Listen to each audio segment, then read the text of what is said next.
Long ago, at the edge of a warm Kenyan savanna, there lived a curious girl named Wanjiru. Her village sat between rolling hills, acacia trees, and a river that never ran dry. Every morning she helped her mother fetch water, and every evening she listened to elders tell stories by the fireside. One dry season, the rains delayed. The grass turned brown, the cows grew thin, and the river shrank until only stones remembered where the water once flowed. The elders prayed, the herders searched for greener pastures, but nothing changed. One afternoon, as Wanjiru walked alone near an old acacia tree, she heard a tiny voice.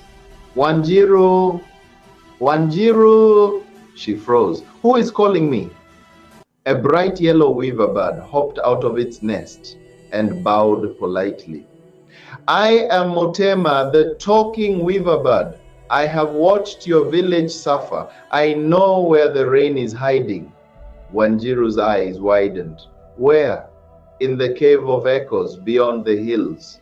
But only someone with a brave heart and a kind spirit can enter. Without hesitation, Wanjiru followed the bird.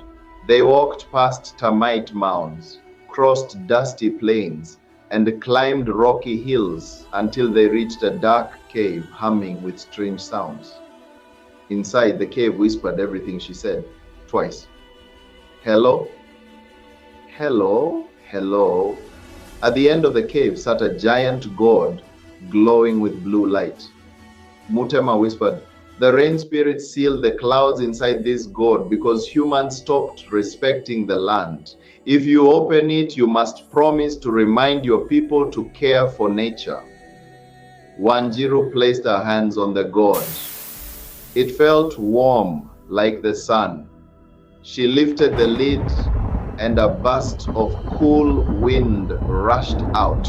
Thunder rolled, clouds gathered, rain poured across the land. When Wanjiru returned home, soaked but smiling, the villagers cheered, the cows danced, the children splashed in puddles, and the elders blessed her.